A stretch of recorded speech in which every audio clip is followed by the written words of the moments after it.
must have the discipline to not look around and say, I have to live like, whoever, the Kardashians, I don't know. And really just stay in your lane and focus on the reinvestment aspect of your life.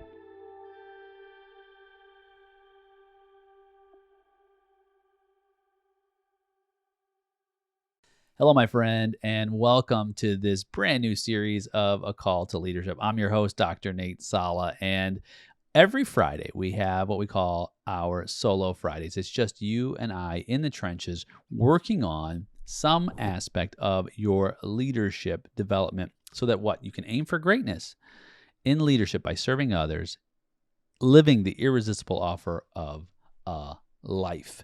And so I've spent my entire educational background, my practitioner background, focused on leadership and how we can help one another thrive as leaders. And I'm so excited about this series because this series is about what effective leaders do.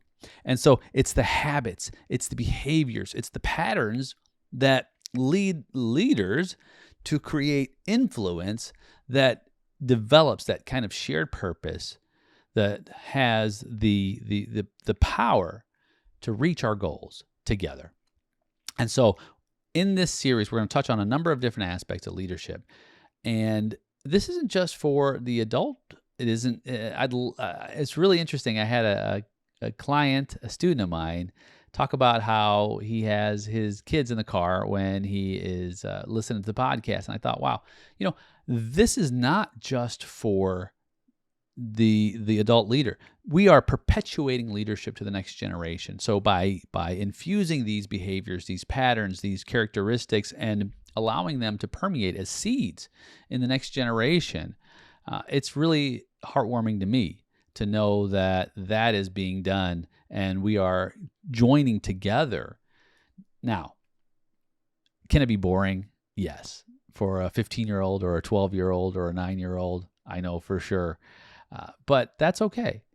This may be not the best format for that generation, but there's something to be gleaned from how we spend time. And maybe it's not listening to me.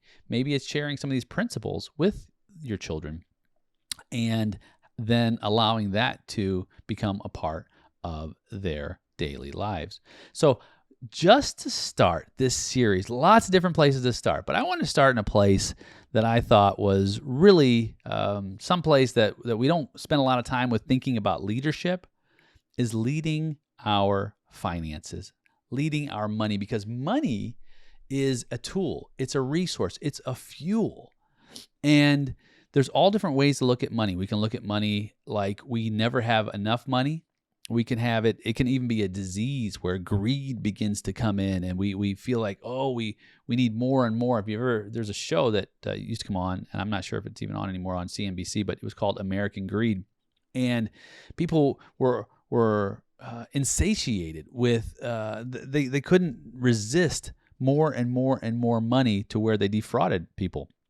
It was really sad. And that's the point where you're not leading your finances, but the hunger for money leads you. It drives you. And unfortunately, in these cases, it was criminal. So where people were going to jail for doing really bad things to hurt people and take their money from them.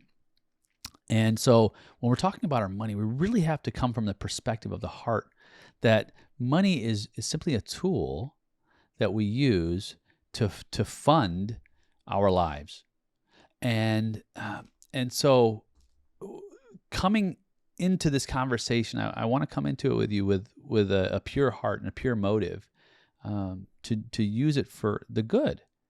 of ourselves and the good of others, and with an ethic, with a moral fiber, because I believe that that's the most attractive type of leadership, a leadership that walks in a desire to steward our followers, to shepherd them, to provide, not take away, not be deceitful and walk without integrity, but to walk in unity with progressing all parties involved. So when we're thinking about money, whether you're an adult, whether you're a child, think about it from the perspective of, what will it take to fund my life? You say, well, what if my life is I need the 70-inch TV and I need the Maserati, I need the fancy vacations and all that? I would say you don't really need those things. Those are wants. There are certain things that you need, and if you haven't listened to the episodes on vision, on a vision for your life, I would encourage you to go back and listen to that last series. And I believe it ends with episode 60, and then 57, 54, and 51. It's a 4-part series on vision. I explain the different aspects of your life, because you really can't understand what type of financial fuel you'll need unless you understand what kind of life you'd like. And in so doing, you begin to uncover some things. One, you can uncover what kind of mentality you have, what kind of lids you have. Because when I was growing up, I had what you would call a poverty mindset. We were poor. It was just me and my mom for a while until she remarried. And then my brother and sister came along. Before that, it was pretty rough. I mean, there was not much for us to live on. Sometimes we would go hungry. I mean, a little Totino's pizza would be all dinner was. Sometimes nothing at all. And so you learn to live that way. So I tell you what, I grew up with the mindset that, boy, I had a lot of scarcity in my life, and that scarcity was unsafe. I felt unsafe, and I expended a lot of energy to protect the very little that I had, instead of having the abundance mindset, which was about the possibilities. You see, when you're in a scarcity mindset, you think about what can't be done. When you're in an abundance mindset, you think about what can be done. When you're in a scarcity mindset, you think, well, this will never amount to anything, and so I have to protect all the very little I have. When you're in an abundance mindset, you think, what are my resources available so that I can magnify and multiply it? It's a totally different environment. It's a totally different mindset. In fact, there's an old story about 3 individuals who were given a certain sum of money. And I think I've talked about this in other episodes. It bears repeating. And the 2 of them had an abundance mindset. They went and invested the money. And so they multiplied and increased it. One of them had a scarcity mindset. He buried the money. And so, because he didn't want to lose it, right? But the problem was that if you bury your resources because you're afraid to lose it, you will never be able to increase it. And this is the beginning of this conversation we're having. Because one of your very first resources in multiplying your financial picture is going to be you. It's going to be your skills, your abilities, your talents. The more you have those in the marketplace, the more value you have. And that increased value means increased opportunity because it's relevant to the needs of the community. And then others begin to bind around you to say, hey, we need more of you. And then you say, hey, I can provide more of me, and here is the value proposition. Here is the cost. So when I started out in taxes, I charged $10. $10 for what we call the 1040 EZ, $10 to do your tax return if you had a basic return. And my value proposition was pretty low because I was just getting started and I was a novice. But as my skills improved, as my abilities increased, as my resources improved, and as the value rose, then my pricing went up. So then I could charge more because I was giving more value, and my abilities, I was able to do more complex work. And more complex work meant a higher price tag because it had more value.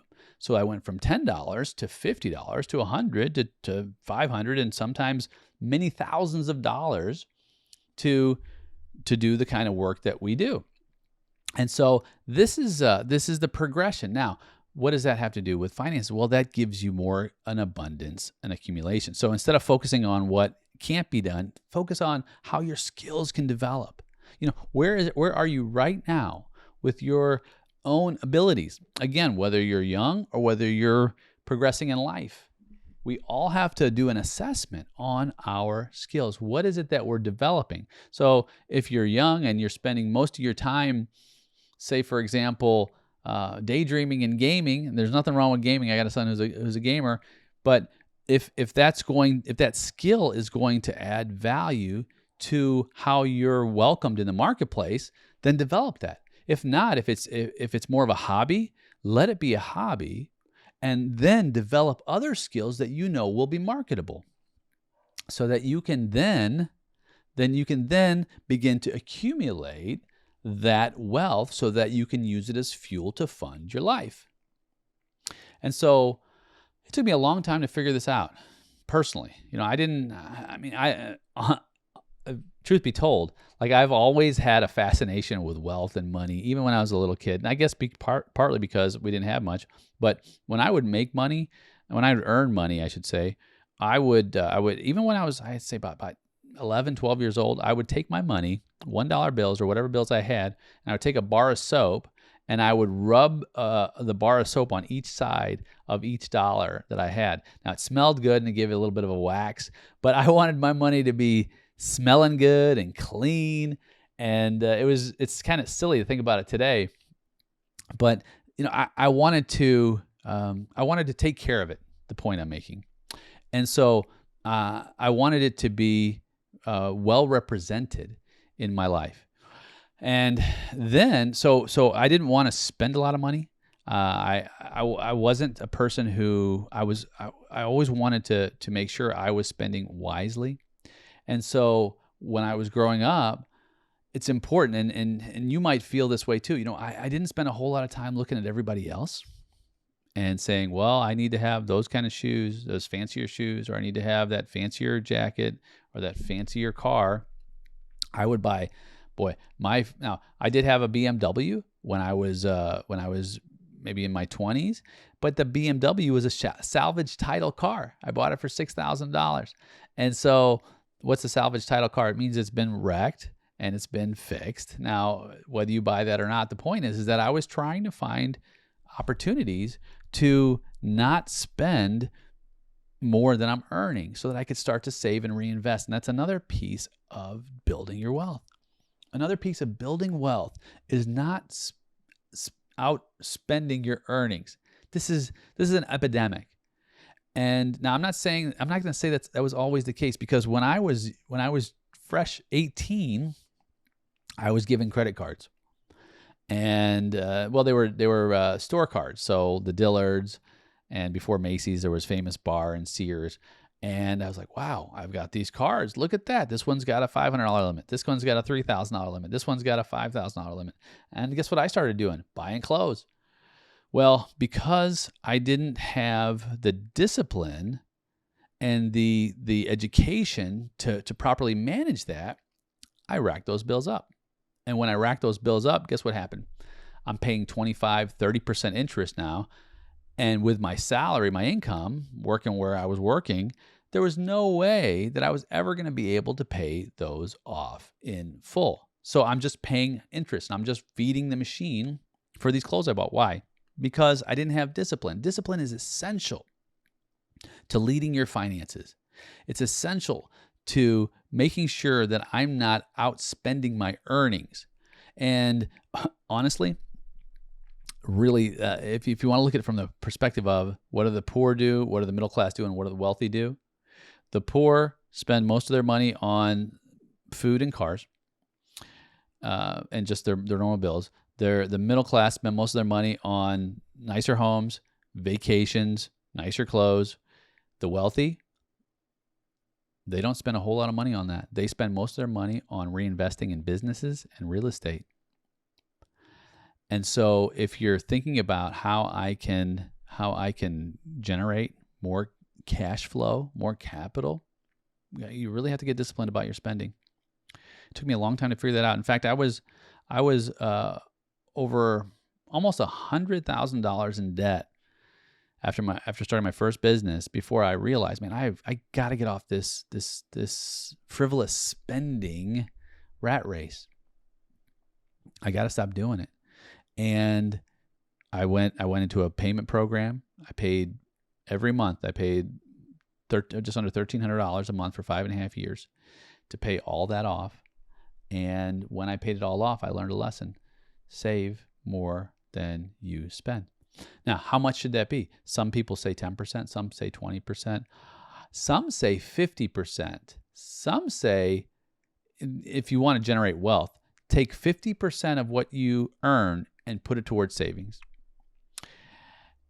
Some say if you want generational wealth, take 25%, use it for your expenses, save 75%. And they say, how could I possibly do that? It takes discipline. And you may not be there yet, but you can be there. But just think about it.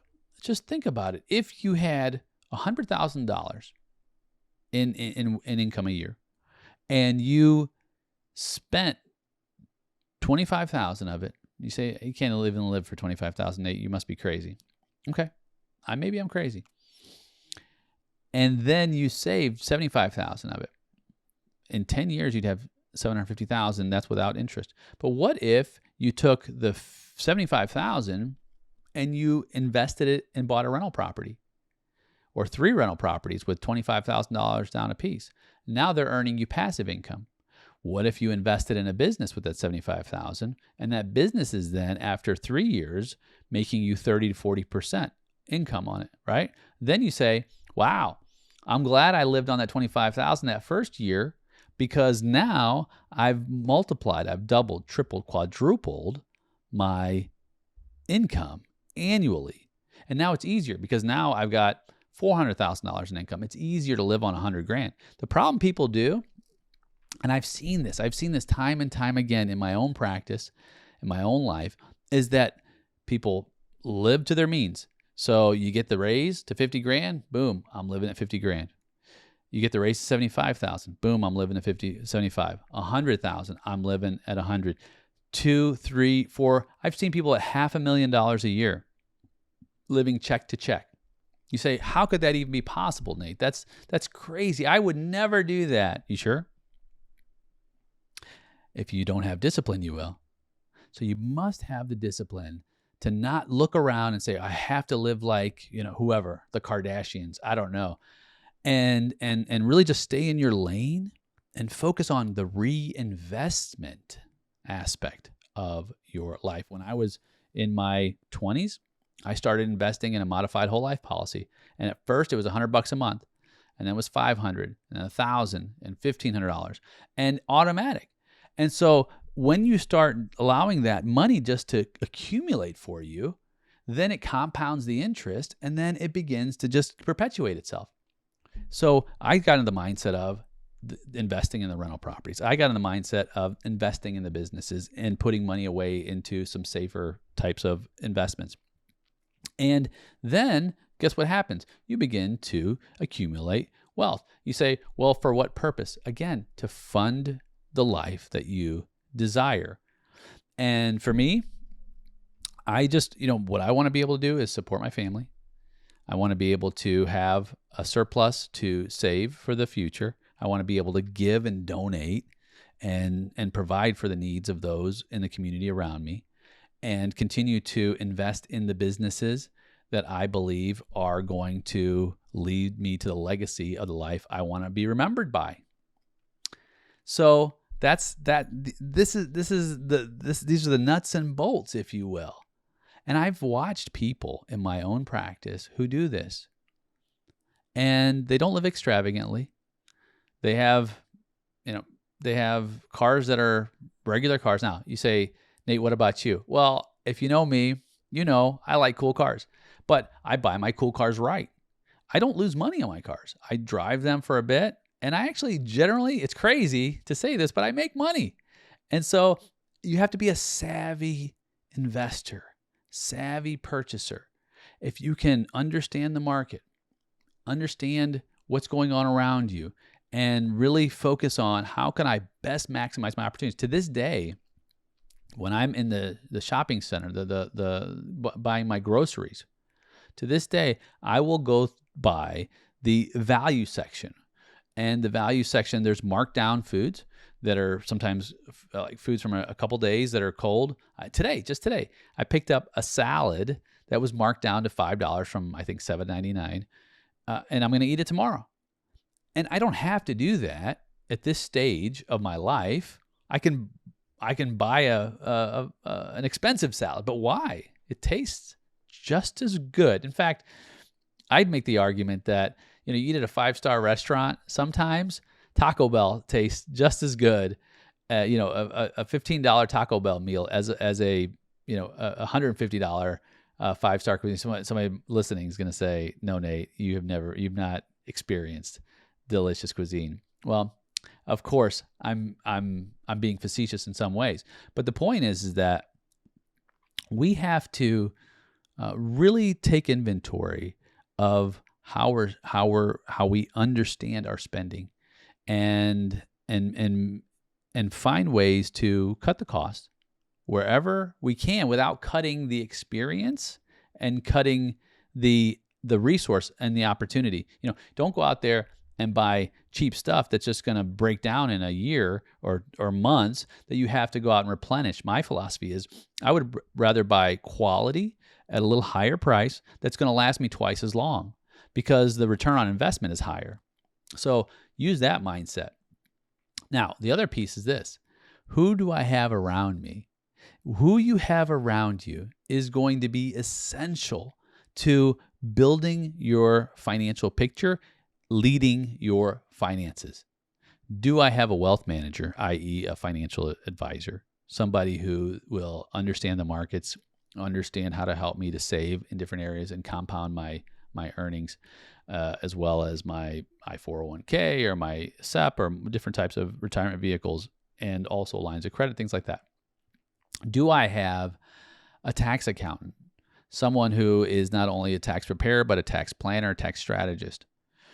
And you cannot underestimate the value of someone who understands the code and who will lower your tax liabilities to help you to save money. Plus, someone who understands how to help you get access to cash, especially when you need it most. Someone you can bounce ideas off of when you do have cash resources, or when someone wants to invest, or when you have a need or an opportunity to invest. You have to have those people around you. You have to have a tax attorney and an estate planning attorney. These are and a business attorney. Really, three attorneys. You can put them on retainer. Just having them around you, so that when something comes up where you need those people, make sure that you can access them. You need a banker. You need a good business, especially if you're in business. You have a small business or a medium-sized business.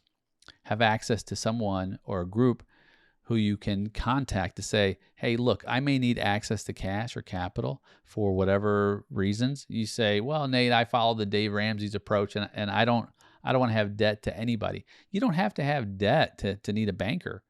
And some would argue that financing your growth is an effective method. That's not a conversation we're going to have here today, but it goes without saying that the banking relationships are really, really important. So a vice president of a bank, and I would suggest 2 to 3 different banks and or credit unions. I've found those relationships to be invaluable as I lead my finances. Those individuals, and here's what you want to do. You want to reach out. You want to talk to those individuals. You want to ask them questions before you make financial decisions. I've had in the past people who have not had conversations with me or someone else in their camp, and they've made poor choices. And all it took was a text message, a phone call, and aversion to near disaster could have easily been made in 5 minutes. You have to access your network. You have to access those around you who have skill sets that you don't have with finances, because they will help you move forward and develop those resources necessary to fund the life you desire to have. And if you don't have them and you need them, ask around. Ask your friend group.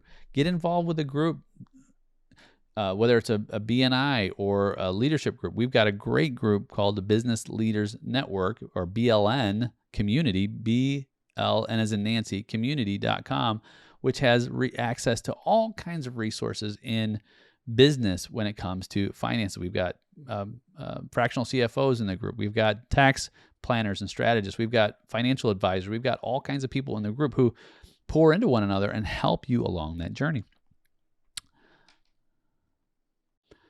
And they will help you too. They will help you lead your finances rather than be in bondage to your impulses. Because when you have people who will hold you accountable to leading your finances rather than being held in bondage to your impulses, you'll reach out to them first before you make a decision. And they will help you. They will help you immensely. Make sure you have those people in your camp. And as we finalize this segment, I want to say this. I want to say that there are going to be times when you have much. There's going to be times when you may not have anything. Have the heart of optimism that no matter what happens with your finances, whether their bank accounts empty or whether you have finances to last years, don't forget that you can make a difference with whether you have little or you have much. You can make a difference whether you're building an empire or you're just getting started. You can make a difference today, no matter what your financial circumstances are. Believe that you can achieve. To believe is to be living. And that means that whatever I set my mind to believe, that means I'm living in that direction. So if you believe in scarcity, then that's what you'll achieve. If you believe in abundance, that's what you'll achieve. I have a student who believed in abundance by having this grand vision to help people every single day. And so this mindset of helping someone every single day encourage them to find ways, find opportunities, find resources, because the vision was clear and clarity is power. So start with your vision of how you'd like your finances to look to fund the life you want, and then begin to build it as you so desire. Well, my friend, this is it for this episode as we continue our search for what effective leaders do. I'm so glad you joined me. I can't wait to see you again. I'm Dr. Nate Sala, and this is A Call to Leadership.